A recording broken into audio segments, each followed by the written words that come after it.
Hello dear students, एक बार फिर से स्वागत है आपका अपने विद्यालय के यूट्यूब चैनल पर।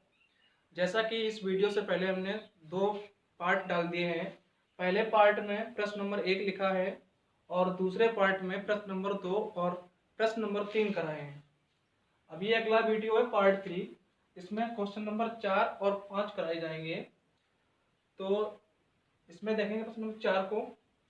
और सबसे बड़ी बात, इनके वीडियो के देखने के साथ साथ जो इस प्रश्नावली है इसके नोट्स भी बनाते चलें, ताकि जैसे ही प्रश्नावली फिनिश होती है तो आप अपने नोट्स चेक करा सकें। तो उसको लगातार नोट्स बनाते रहिए। सबसे बड़ी बात यही है कि नोट्स जरूर बनाने हैं। तो पहले वीडियो मैंने एक प्रश्न करा दिया था, दूसरे में 2 और 3। अब ऐसे ही अगले देखेंगे। चौथा प्रश्न क्या लिखा है?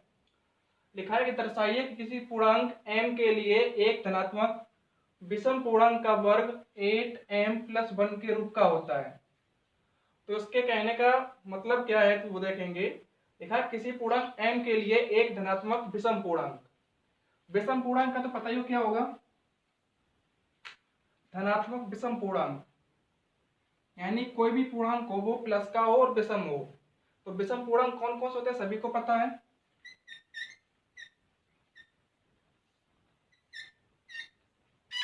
विषम पूर्णांक कौन कौन से होते हैं जिसमें 2 का भाग ना जाए? 1, 3, 5, 7, 9, 11, 13, 15, 17 ऐसे करके आगे तक होते हैं। तो ये सभी क्या होते हैं? विषम पूर्णांक। लेकिन हमारा प्रश्न क्या कह रहा है? एक धनात्मक विषम पूर्णांक का वर्ग, यानी जो हमने पूर्णांक लिखे हैं इनका जो हम वर्ग करेंगे वो 8m+1 के रूप का होता है। इसका कहना यह है कि इनका जो वर्ग होता है वो 8m+1 के रूप का होता है। तो इसको हम सॉल्व करके देखें कि वास्तविक ऐसा होता है या वैसे ही कह रहा है। तो कोई एक इनमें संख्या ले लो, किसके रूप का होता है? 8m+1 के रूप का होता है। मैंने एक इक्वेशन पढ़ी थी और पढ़ाई भी थी आप लोगों को क्या पढ़ाया था? a बराबर b³+r, जहां b a से छोटा होता है और a बड़ा होता है b से। ठीक है। और b क्या होता है? भाजक। और ये क्या है? भागफल। और ये शेषफल है कितना? 1। तो इसका कहने का मतलब है कि ये जो संख्याएं दी हैं विषम संख्याएं, इनमें से हम किसी का वर्ग कर लें और उसमें हम 8 का भाग दें तो कुछ भागफल आएगा और शेषफल हमेशा 1 ही बचेगा। यहाँ पर पूर्णांक m लिखा है, जितनी बड़ी हम संख्या लेंगे उतना बड़ा भागफल आएगा। तो इससे हमें इतना कुछ नहीं करना है, इसको यही देखना है कि यही मान लेना कि m जो है q ही है। अब यहाँ पर पहले हम भागफल किसको मान लेते हैं? q को। अब यहाँ पर ये मानेंगे हमारा भागफल क्या है?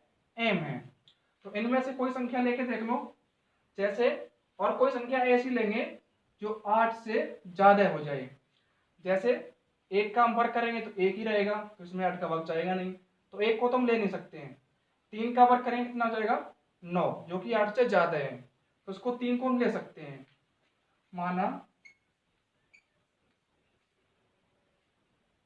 माना कोई विषम पूर्णांक कितना हमारा? 3 विषम पूर्णांक है।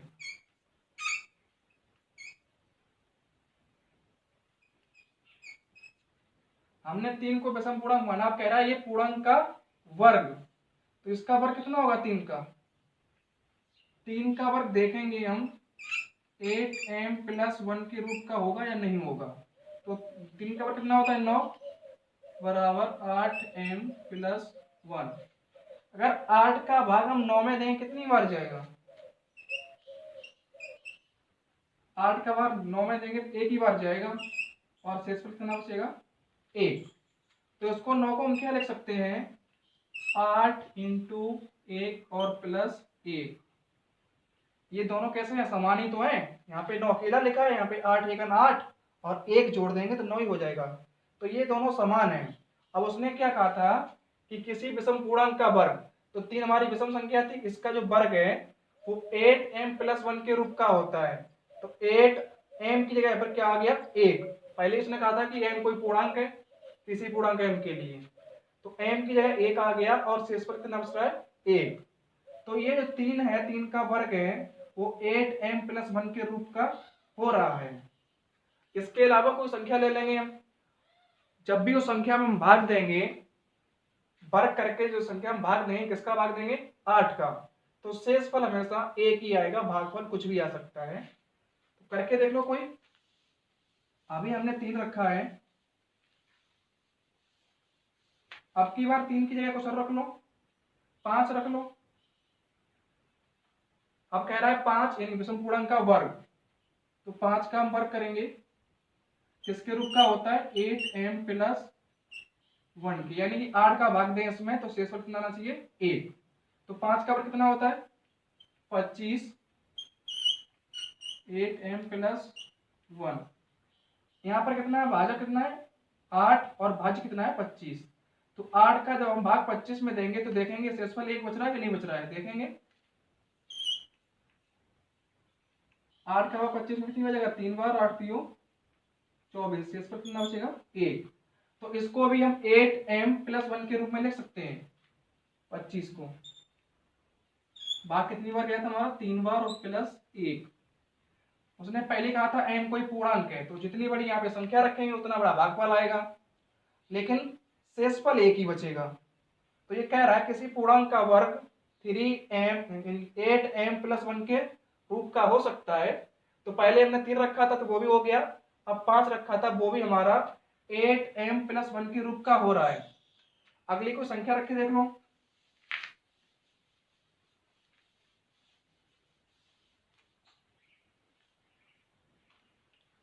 तेरह रख के देख लो। 13 भी एक विषम पूर्णांक है, तो जब 13 का हम वर्ग करेंगे तो वो देखेंगे हमारा 8m+1 के रूप का हो रहा है कि नहीं हो रहा है। तो 13 का वर्ग कितना होता है? 169।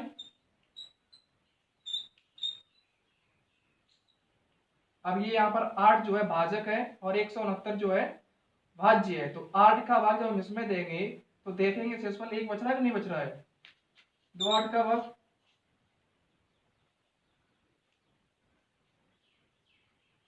8 का भाग पहले 1 में जाएगा नहीं तो 16 में देंगे, तो 8 दूनी 16, बचेगा कितना?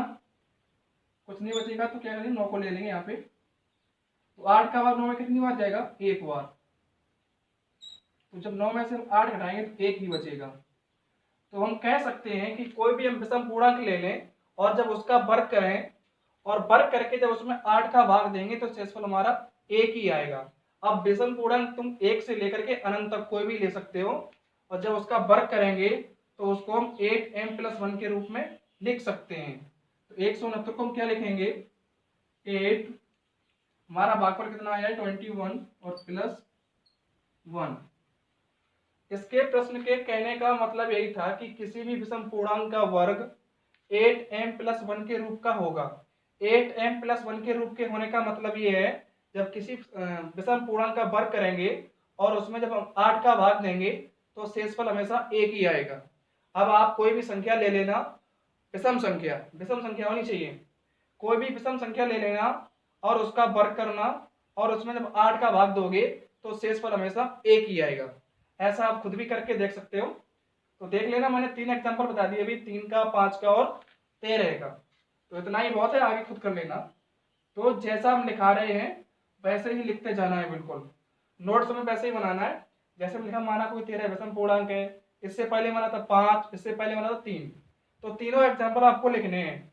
ऐसा नहीं जो मैंने लास्ट में लिख दिया वही लिख लो। तो ठीक है। तो प्रश्न नंबर 4 जो हमारा पूरा हो गया था। उसके बाद प्रश्न नंबर 5वां क्या कह रहा है? दर्शाइए कि किसी पूर्णांक q के लिए किसी धनात्मक विषम पूर्णांक का वर्ग 4q+1 के रूप का होता है। बिल्कुल सेम क्वेश्चन से अलग कराया था हमने। अगले में क्या था? m था q की जगह, और अब की बार में पहले हमने दिया था 8 का भाग, अब की बार 4 का भाग देना है। प्रश्न हमारा बिल्कुल वही है, विषम पूर्णांक की पहले बात की थी, विषम पूर्णांक की अब भी बात कर रहा है। तो एक और प्रश्न समझ लेंगे उसको।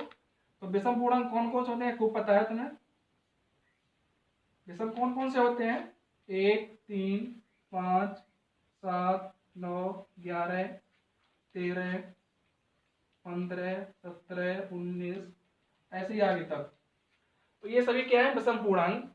अब इनका हम जब वर्ग करेंगे, पहले कहा था उसने प्रश्न नंबर 4 में क्या कहा था, 8 क्यूब प्लस 1 के रूप का होगा, लेकिन प्रश्न नंबर 5 में थोड़ा बदलाव किया गया है। क्या लिखा है उसने, 4 क्यूब प्लस 1 के रूप का होता है। यानी कि पहले प्रश्न में हमने 8 का भाग दिया था, अब इस प्रश्न में क्या करेंगे, हम 4 का भाग करेंगे। पूरा प्रोसीजर वही रहेगा हमारा, विषम पूर्णांक का विषम पूर्णांक है और वर्ग करेंगे, तो इनमें से किसके रूप का होता है, 4 क्यूब प्लस 1 के रूप का होता है। तो यहाँ पर जो है इक्वेशन लिख लेंगे, a बराबर बी क्यूब प्लस आर। इस बात का विषय ध्यान हमने कई बार बताया है कि जो a है वो b से बड़ा होता है। तो यहाँ पर b का काम कौन कर रहा है, 4। अब यहाँ पर a लिखना है हमें, तो हम a क्या लिखेंगे, a ऐसी संख्या लिखेंगे जो हमारी 4 से ज्यादा हो जाए। तो पहले हम अगर 1 रखें तो 1 का वर्ग करेंगे 1 ही रहेगा, क्योंकि हमें वर्ग भी करना है। तो क्या करेंगे, हम 3 रख लेंगे, तो जब 3 का वर्ग करेंगे कितना हो जाएगा, 9, जो कि 4 से ज्यादा होता है। तो यहाँ पर हमें 1 की जगह क्या रखना है, हमें वर्ग भी तो करना है। किसी पूर्णांक का वर्ग 4 क्यूब प्लस 1 के रूप का होता है। तो माना विषम पूर्णांक हमारा कितना ले लिया हमने, 3।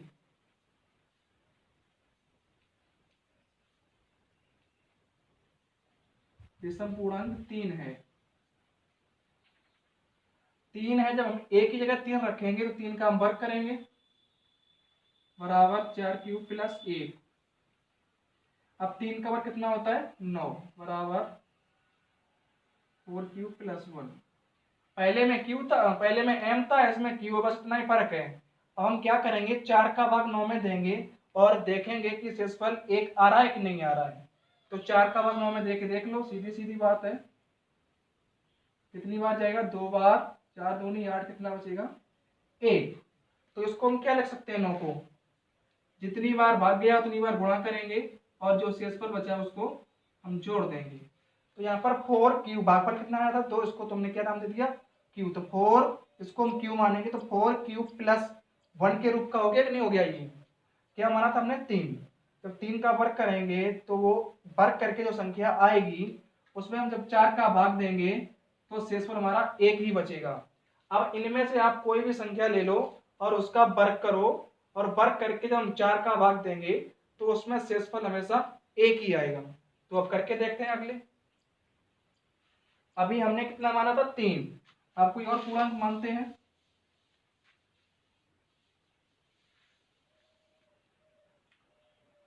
3 की जगह 15 ले लो, माना विषम पूर्णांक 15 हमारा। तो हम क्या करेंगे, 15 का वर्ग करेंगे। अब ये देखेंगे हमारा 4 क्यूब प्लस 1 के रूप का है या नहीं है। तो 15 का वर्ग कितना होता है, 225। ये तो पता होना चाहिए सभी को, 4 क्यूब प्लस 1। अब हम क्या करेंगे, 4 को यानी कि 4 का भाग देंगे हम 225 में। अब देखेंगे शेषफल हमारा 1 बच रहा है कि नहीं बच रहा है। तो 4 का भाग दो 225 में, 4 का भाग 2 में जाएगा नहीं, किसमें देंगे, 22 में। तो 4 पंजे 20, शेष कितना बचेगा यहाँ पे, तो लेकिन अभी 5 भी तो है, तो 5 को लेंगे यहाँ पर कितना जाएगा, 25। अब जब 4 का भाग 25 में कितनी बार जाएगा, 6 बार। अब 25 में से 24 गया, कितना बचेगा, 1। शेषफल हमेशा 1 ही बचेगा। इनमें से आप कोई भी विषम पूर्णांक ले लो और उसका वर्ग करोगे, और वर्ग करके जो संख्या प्राप्त होगी उसमें जब 4 का भाग दोगे तो शेषफल हमेशा 1 ही आएगा। आगे करके भी देख लेना। तो इस 225 को हम क्या लिख सकते हैं, हमने 4 से भाग दिया, भाग कितनी बार गया हमारा, 56 बार, और शेषफल कितना बचेगा, 1। बात समझ में आ गई होगी। ये जो विषम पूर्णांक है 1 से लेकर के अनंत तक कोई भी ले लो आप, कितना भी विषम पूर्णांक कितना भी बड़ा ले लो, और जब उसका वर्ग करोगे और वर्ग करके जब 4 का भाग देंगे, भाजक दिया हमें, जब 4 का भाग करेंगे तो शेषफल 1 ही आएगा। तो आप करके देख लेना ऐसे, या ऐसे ही जाएगा। तो यहाँ पर हम कह सकते हैं कि किसी भी धनात्मक विषम पूर्णांक का वर्ग 4 क्यूब प्लस 1 के रूप का होता है। यही इसका आंसर होगा। क्या आंसर में क्या लिखेंगे, लास्ट में एक लाइन लिख देंगे कि हाँ कोई विषम पूर्णांक का वर्ग 4 क्यूब प्लस 1 के रूप का होता है। ये आपको समझाना था, तो आप खुद समझ गए होंगे, या फिर इसकी प्रैक्टिस कर लेना घर पे आराम से बैठ के। जो संख्या विषम है उसका पूर्णांक का वर्ग कर लेना, और वर्ग करके जब 4 का भाग दोगे तो शेषफल 1 ही आएगा। पहले प्रश्न में हमने क्या किया था, पहले में कहीं चौथे में पूर्णांक यही थे, विषम पूर्णांक थे और यही शर्त रखी थी पूर्णांक का वर्ग। उसमें क्या था, 8m+1 के रूप का होता है, जहां पर m कोई पूर्णांक था। तो पहले हमने 8 का भाग दिया तब भी शेषफल 1 ही बच रहा था, लेकिन इस 5वें प्रश्न में क्या कह रहा है, जब 4 का भाग देंगे तो भी शेषफल 1 ही बचेगा। तो मैंने करके दिखा दिया है, 2 पूर्णांक करके दिखा दिए हैं। पहले के लिए 3, उसमें ही जब 4 का भाग दिया था कितना आया था, शेषफल 1। अब की बार हमने 15 लिया है, 15 का वर्ग 225 होता है, 225 में हम 4 का भाग देंगे तो शेषफल 1 ही आएगा। इनमें से आप कोई भी संख्या ले लो, आगे की भी ले लो, 19 के बाद क्या है, 21, 23, 25, 27, 29, 31, कोई भी संख्या ले लो और जब उसका वर्ग करेंगे और वर्ग करके जब उसमें 4 का भाग देंगे तो शेषफल हमारा 1 ही आएगा। तो शेषफल 1 आएगा तो उसका मतलब ये है वो कोई भी विषम पूर्णांक का वर्ग 4³ + 1 के रूप का भी होता है। यही इसका आंसर होगा।